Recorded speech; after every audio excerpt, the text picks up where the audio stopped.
You are listening to That Big CEO Energy, where we talk all things business, life, marriage to create an impactful community, teaching you how to lead your life and your business with compassionate strength. It can be scary stepping out from the barriers we still carry while we were once employees and change the narrative to take charge of your business and team. This podcast is a place for you to come to learn to do just that. From personal experiences, interviewing new friends, I hope that you will tune in to listen all that living that big CEO energy can offer you and your business. I'm your host, Callie, entrepreneur and fractional COO. Let's jump in. All right, everyone, welcome back. Today, the long-awaited Shannon. I feel like we have been playing Instagram tag and life happens and all of the things. So thank you, Shannon, for jumping in with me here. So Shannon is the host and the creator of another podcast, which I love, called You Got This, The Journey. And what a fitting name, because after suffering from her own experience with anxiety and depression, she has become an advocate for mental health awareness and helping others to find ways that they can become the happiest and healthiest versions of themselves. And so she does that by sharing her own story of her own personal journey and helps her listeners to know that they are not alone. And she recently became a mindset coach and a fitness instructor. And she is determined to provide all of her clients with resources that they need to achieve their dreams and succeed. She is so super passionate about making a positive impact on everyone around her and is genuinely hoping to make a difference in the world by following her purpose.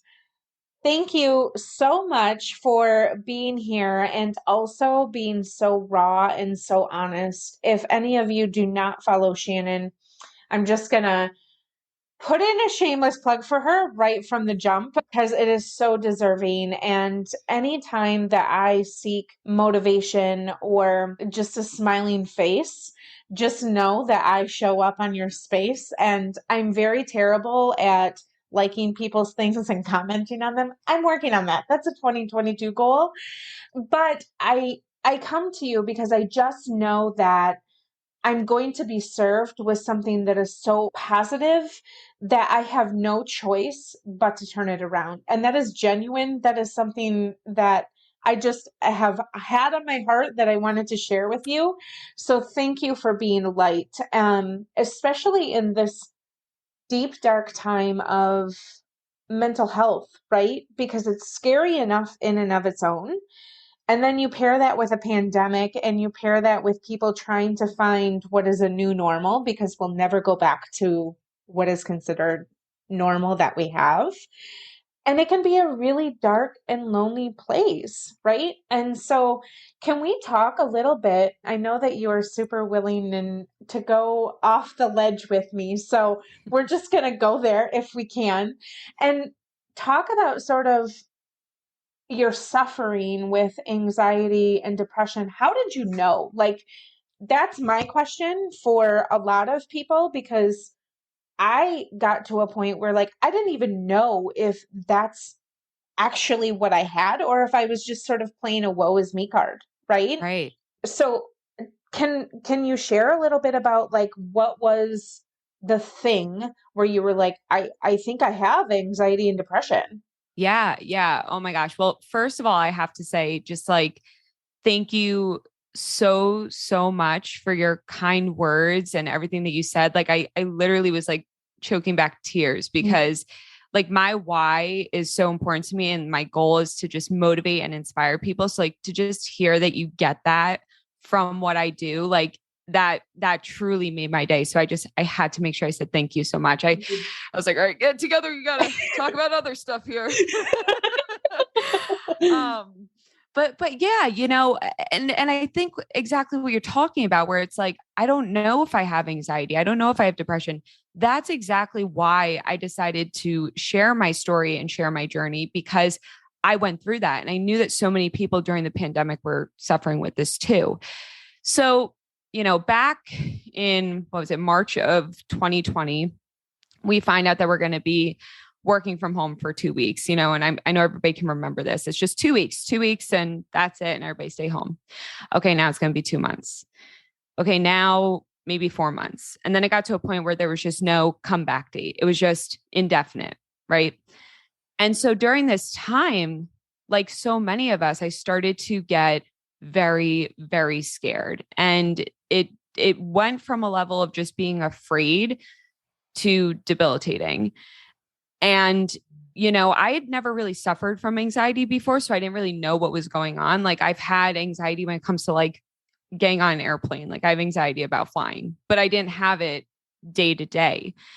And so all of a sudden I started going into, I would be perfectly fine. And then all of a sudden, either something would trigger me or out of nowhere, I would start to go into an anxiety attack. And for anybody who's listening that's gone through one, it is terrifying and intense. And it feels like forever in the moment, like heart racing, sweating like crazy, hysterically crying, like gasping for air, I literally just like your whole body just starts to just freak out and start panicking. And so I think what was hardest for me was like, I knew that I had really bad anxiety about what was going on during the pandemic and that these were anxiety attacks just from the physical results that I was having from it.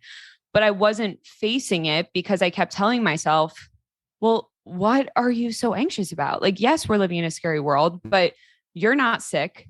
Your family isn't sick. You still have a job. There's people losing their jobs. So on paper, you probably have one of the best scenarios out of everybody during this pandemic. So why are you so anxious? And so I think when I realized that I had to get help and actually get a diagnosis and figure out how to treat this was eventually I started to catch myself where it was like every single day, because I was having panic attacks daily. Like it just was at a point where I was just living in fear, where like I would be going out and doing things I love. And then anxiety would be triggered because when I wasn't thinking about my anxiety, I was thinking my anxiety is going to come and ruin this. You know what I mean? So I kept asking my boyfriend, like, to just reassure me, like, tell me everything's going to be okay. Tell me everything's going to be okay. Tell me everything's all right. Family, everybody. And I just started to feel very guilty where I was like, this isn't the life that I want to live. Like, I don't want to be living in fear every day. And I don't want to be having these panic attacks anymore. And I'm not showing up the best that I can be for everybody who I care about. Like my boyfriend, it's not fair for me to ask him every day to make sure we're okay and have him take care of me when I'm sobbing on the floor. That's not right. It's not fair for me to always call my parents asking if everything's okay and not being there for them, And so I think that's what really made me want to seek help and actually go to therapy, was that I just was like so tired of like putting the people that I love through that. You know what I mean? Mm-hmm. Thank you. One of the things that you said that really stuck out to me was you had this perfect painted picture of like, well, I mean, it's fine, right? Actually, you're fine, but there's still something that's happening there. Was there something that set it off? Was there like a moment, or was it just this whole sort of pandemic thing that just kind of opened your eyes to say, you know what? I think I'm having some debilitating anxiety. And then from that, right, once you realize like what it was, how did you actually, were you diagnosed? Did you diagnose yourself? Can we talk a little bit about that? Yeah, for sure. So, and with anxiety, it's very interesting. Like, I don't think a lot of people understand that sometimes the anxiety is a clear trigger. You see something, and from the anxiety comes the physical reaction of a panic attack. Other times, your brain doesn't catch up fast enough with the nerves going through your body, and you're in an anxiety attack without knowing it. And then all of a sudden, it just hits you out of nowhere. So you can't even say that like every single time was the same, because sometimes it would be, I was watching something on the news and I was triggered, or I saw something on social media, or I heard somebody make a comment and triggered me. And that was probably a majority of the time. But there were other times where all of a sudden I would just be in an attack. I would just feel myself shaking and getting nervous. And then my anxiety hit after the attack. So it's anxiety is very, very weird. And that's when I realized it had to also be like addressed, because it just was coming up in so many places that I shouldn't have been. Like, perfect example. Me and Kyle went on a kayaking trip and I was out there having so much fun being in nature, not having to like wear a mask and just getting fresh air. Yeah. And because I wasn't anxious, I started getting anxious about the next time I was going to get anxious. I was like, this is ridiculous. Like, I'm just constantly afraid of this anxiety and I'm living in fear. And so I had pretty much self-diagnosed myself because of just the constant fear I was in, the triggers and just the physical reaction that I was having. But I wasn't like fully admitting to it. So like I decided to go and see a therapist. So I went online, I found somebody who could do a virtual session with me. And it was through me explaining what I was going through that she had diagnosed me with generalized anxiety disorder, GAD, which is super, super common. And, you know, I think I went to therapy thinking like you would just tell me I'm going through anxiety right now, but like you'll tell me what I need to say to myself and then we'll move on and this is over. Cause I'd never had this before, but I had to start to realize, okay, this is something I'm probably going to have for the rest of my life. Like I will have anxiety and it's something that I need to work on and address. And through that diagnosis, you know, unfortunately, the first therapist that I worked with, the first thing that they had offered me was medication, which I did not end up going on. But I say that because that is a huge problem with mental health right now, is that so many people are seeking help and they're just immediately being written a script or offered, you know, a prescription right away, instead of being offered natural holistic solutions first before having to go to that level. And so that's kind of where it made me want to take control and do more research and find a different therapist, because I now knew from somebody that this is anxiety and they think that I need it to be treated with that. So I need to take control of this and I need to take action because I want to live a healthy life. And if I can find a solution to do this without medication, great. And if I can't, then that's okay too. If my journey is to go on medication, that's fine. But I just want to make sure that before it got to that point that like I did every single thing that I could before having to do that. That is so important. Thank you for saying that, because a lot of people, you're right, a lot of people show up to therapy and it's their very first time with a therapist. And oftentimes what happens is if you're providing a textbook answer, which sometimes we reach with ourselves, but sometimes we reach that through Google, like, oh yeah, I must have this, and this is the scenario that associates me with this. And so when you show up to a therapist and you're explaining this situation, they automatically put the textbook answer of, okay, now she needs medication, or this is our first step. And so one of the things that really resonated with me in that was being an advocate for your own health, right? Being an Yeah. advocate to show up and say, whoop, pump the brakes. I'm not sure that we should be going this far. I know I need some sort of help, but let's take a different walk and see what that looks like. Because oftentimes it is sort of working with someone to reframe your thoughts, re-situate yourself in whatever external things are happening, right? To where you can get yourself in a mode of taking care of your mental health with strategies rather than with a medication. And I love that you said, you know what, if I get to the point where none of this is working and I still need medicine, great. I at least know that by the end of this, here I am. And I think everybody at this point knows that my daughter struggles with her mental health, right? And that was a very long walk that we had to take.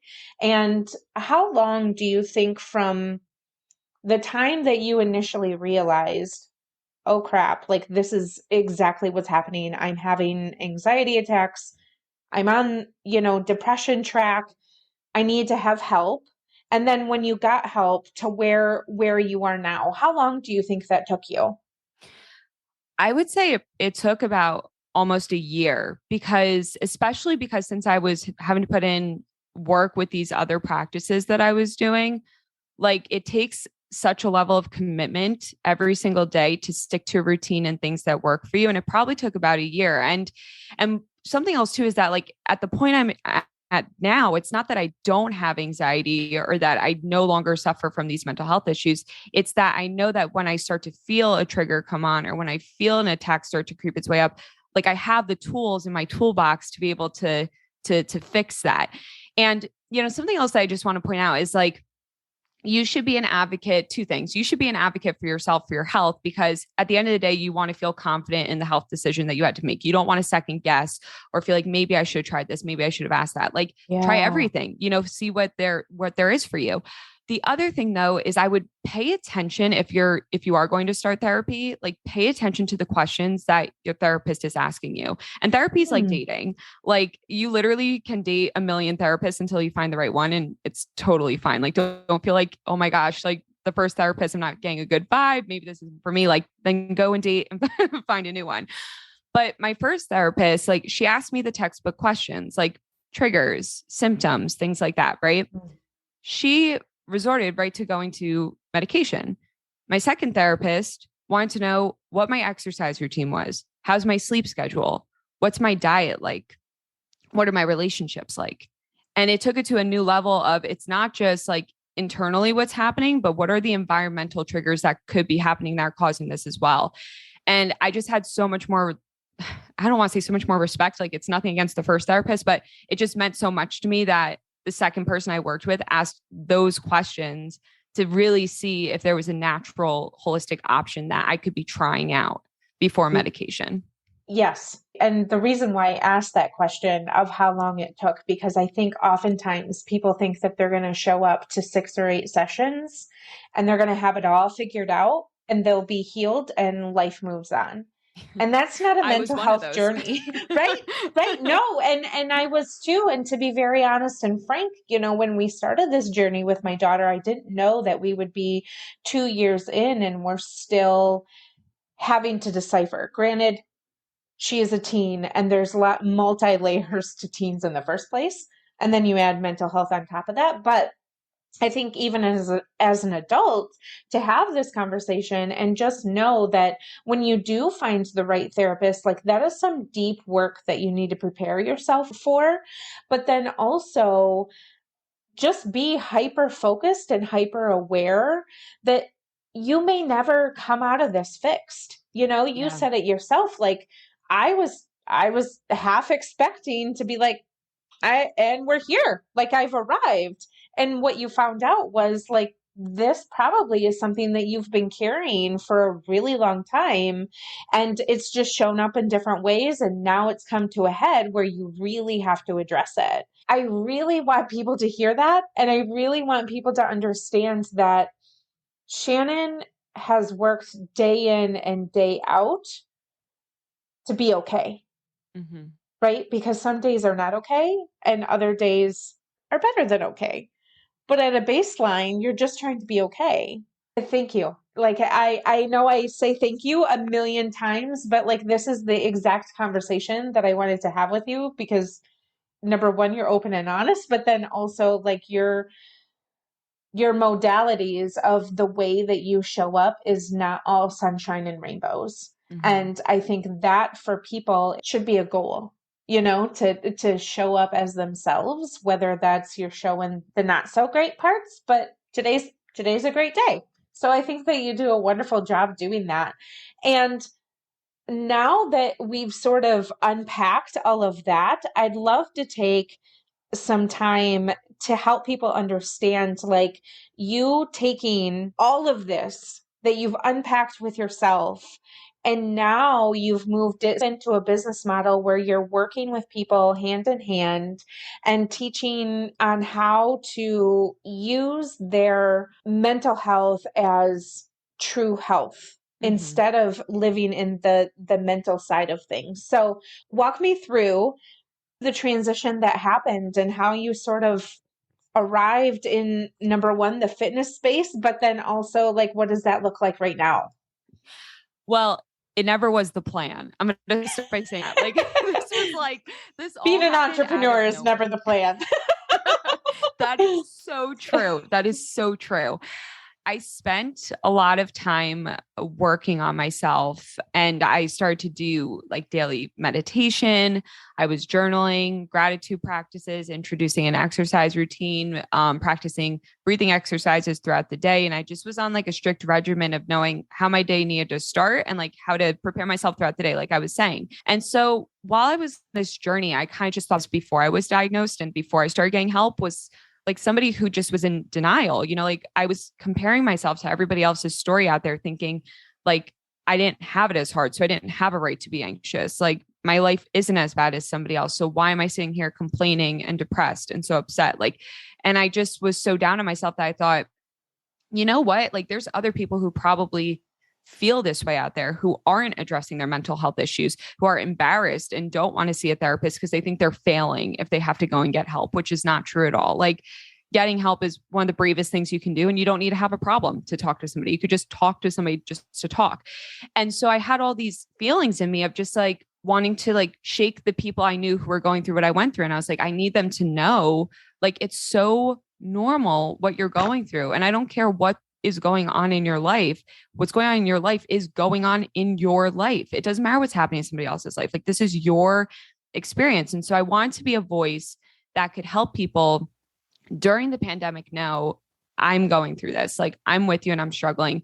And I didn't want to wait till I was the expert. Like I wanted to take people through the journey to know I'm still having a hard time, but I'm here with you and to be that friend and be that accountability partner. And so that's when I decided to start a podcast because I thought about every other thing I could do, like blogging, a YouTube channel, and neither of those sounded appealing. And I was like, let me just get on a microphone and talk. I think I could do that. And so I started the podcast. And as I started to connect with listeners, so many people are reaching out to me for advice on things and just the most random things like relationship advice, homeowning advice, mental health advice, mindfulness hacks. I mean, all these different things. And I wanted to make myself more ready and available and feel more like I was making a difference, like one-on-one with somebody, not just to my audience of listeners, like really work with people. And then that's where coaching came into it, where I became a mindset coach to help people. And through that work, I really, really got specific with figuring out what it was. And it really was to help people achieve their goals and not let the fears of their mental health or what's happening in society hold them back from doing what it is that they want to do. And that's because, it's exactly what I did. I was struggling, but I got through that struggle and was able to start a podcast and a business. And so I want to help people do the same, not let your mental health issue like hold you back or what's happening in the world, but like to be able to fully go out there and do what it is that you want to do. And then fitness was just like a huge part of me working through my anxiety. And I'm so passionate about it. And I know it's very important for anybody struggling with their mental health. And so I decided to become a fitness trainer as well. And so yeah, it just all kind of, I think, just like fell into place. But I never, ever visioned this when I started my journey, like at all. And I mean that 100%. I love it. I love it. When someone shows up and says, I need your help, what are some common things that you see that they're showing up with?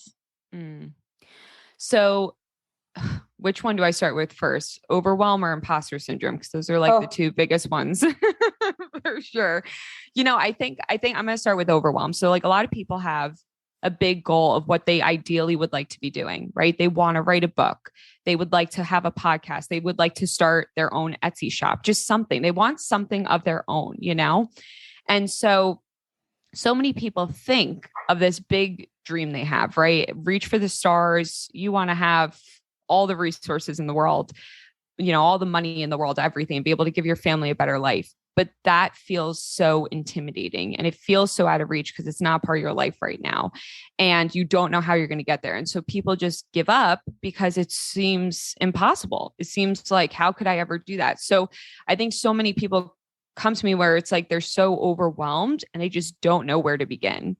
And they're lost, but they want to get to the place they want to get to. They want to write that book. They want to start that podcast, but how do I do that? And how do I achieve that goal in my current lifestyle? Because in my current lifestyle, I have kids, I have a full-time job, I have A, B, and C in the way. There's not enough time, not enough money. How can we overcome that and get to where we want to be? So I think overwhelm is probably the biggest piece. And then once you get through that and you see it can be done, there's imposter syndrome. And there's self-doubt that creeps in to where it's like, okay, I see now that you've showed me we can do this. Like we can make this work. But do I really want to do this? Like, do I really want to put myself out there? Do I really want to take these risks, quote unquote? Because, people think of the judgment they'll get. They'll think of the laughter and they think of what their friends, their family will think. They'll think about the fear of failing, and that imposter syndrome can really be strong. So I would say those are probably the two biggest things. Yeah. And I love that you brought up imposter syndrome because I have a little bit of a different take on that as far as like, I believe that we sort of put this blanket key phrase of imposter syndrome over really not understanding where we're coming from, right? Mm-hmm. Not really looking at the triggers that are inherently within us, whether it's learned behavior, whether it's past experiences, family dynamics, whatever that is. We show up and we're like, oh, yep, can't do the thing because we have imposter syndrome. Oop, sorry. And it's like, well, if we unpack that, if we pull back the onion layers and really take a deep look from the inside on what's actually happening, you will find that imposter syndrome really doesn't exist. It's just like you not having the knowledge of what's occurring inside of you to be able to then look at it and go, these are the things that I need to fix because I'm not achieving my goals. And so having someone like you being able to step deep into the work, if the person is willing, and you sort of blow open that door, like what an amazing opportunity for somebody that is probably showing up day in and day out going, I don't know where the hell to begin. Like, where does my journey even start? Because I don't even know. I'm getting up every day, just sort of wandering around, having these ideas, and I don't even know what that looks like. And so I think it's amazing that you have reframed yourself and gotten you to a spot where you're able to step in to really alleviate some of that pressure. And I could only imagine that some of the people that show up to you have that self-doubt where it's like, number one, am I going to get through this with her? Like, is she going to make me feel dumb? Do I really believe that I can get through however many weeks it is Right. and come out on the other side, right? Because we all have that. Even when we're starting our business, we're like, I don't I don't know what this looks like, but here we go. I always say it's like jumping out of the plane and knitting your parachute on the way down. But and you work a full-time job, correct? Yes. Yes, I do. So what does that look like? Well, first, one thing that, I just want to point out to everybody is I think those feelings, and just like you were saying, like it's a narrative shift in your Yes. mind. It's not necessarily that you are an imposter, right? We put that label on it, but you are telling a story that isn't serving you. And so we have to shift that story to have it be something that you believe in and it's going to help you. And I don't think people understand that, like, unknowingly, 80% of the thoughts that we have throughout the day about ourselves and our environment are negative. And Mhm. most of the time, we don't even realize it, but 80% of those thoughts are negative.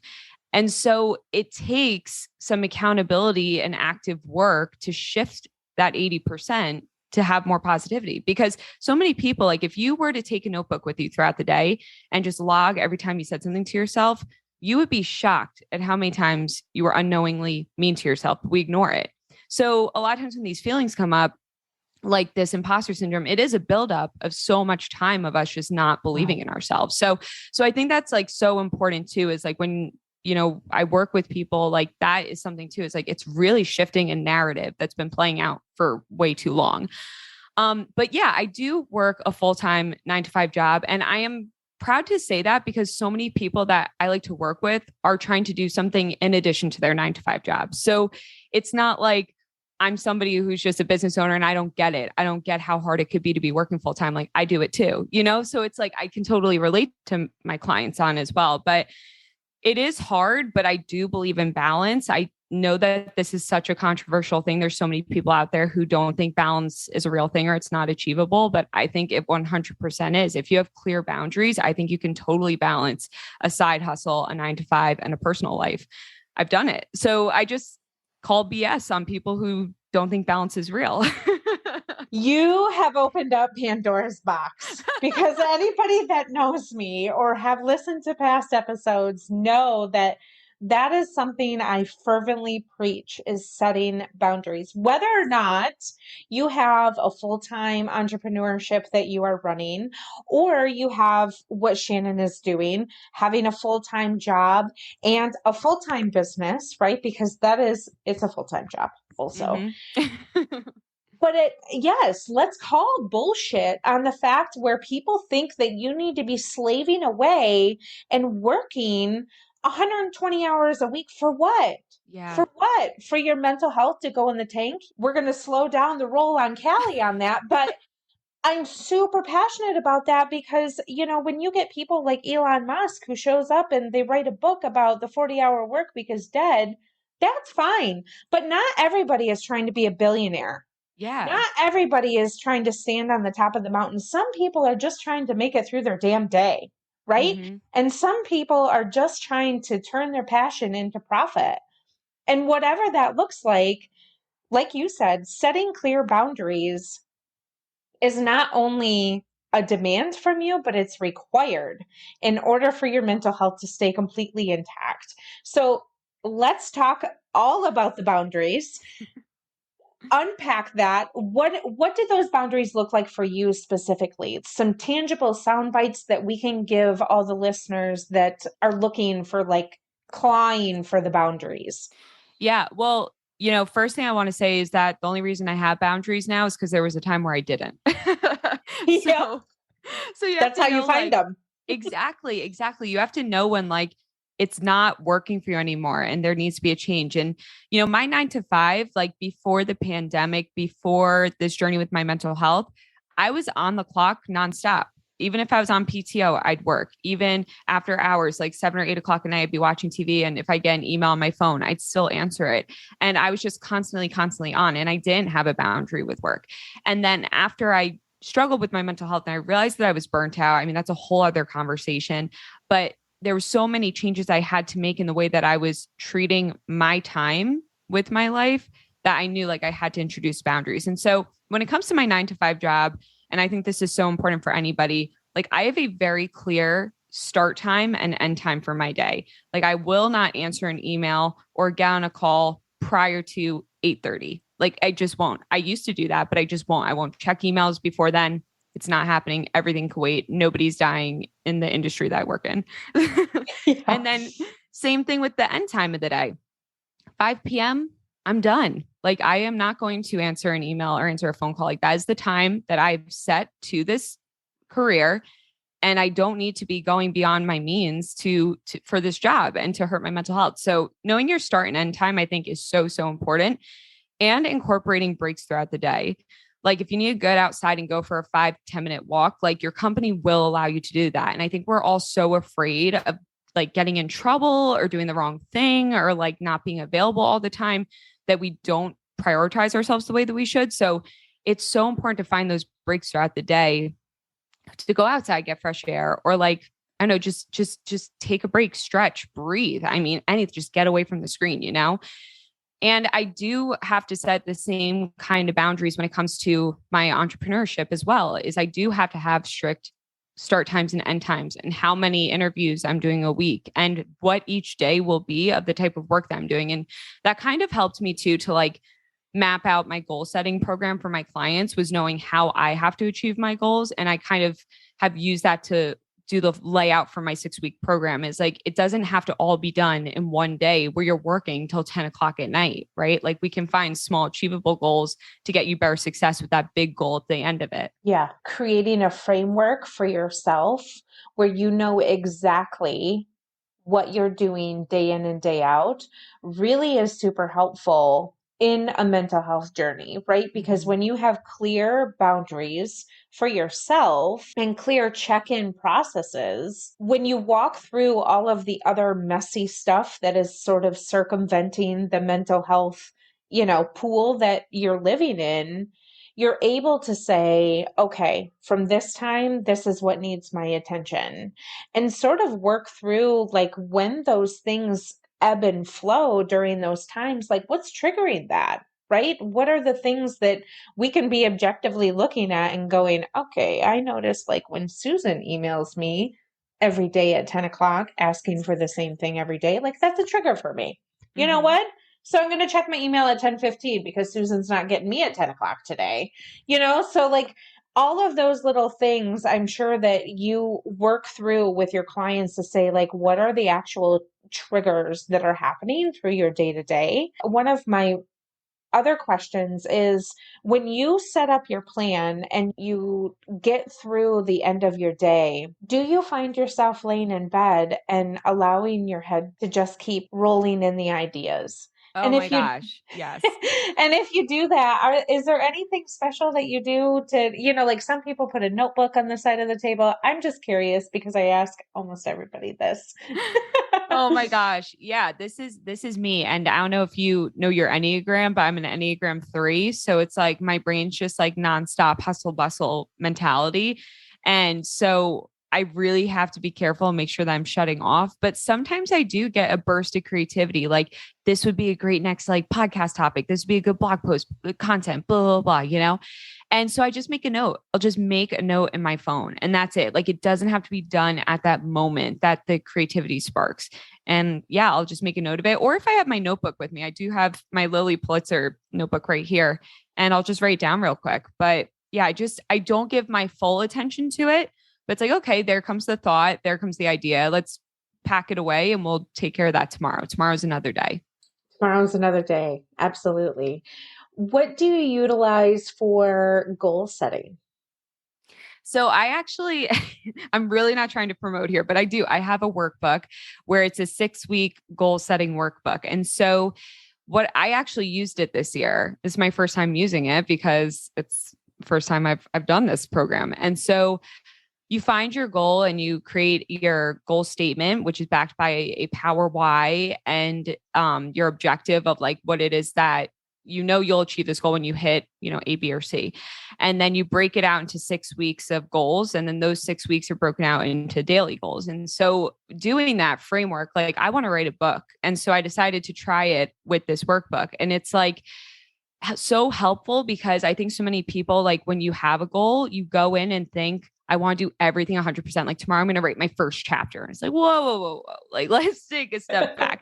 And because that'll happen and people get burnt out and that's when they give up. So like, I think it's so important to set like small goals where I almost call it like the no excuses, where it's like, there's no reason I can't get this one thing done today. I can block out 30 minutes to do this one task to set me up for my goal tomorrow, to set me up for the goal the next day, which is going to set me up for the next week and the next week till the goal is achieved.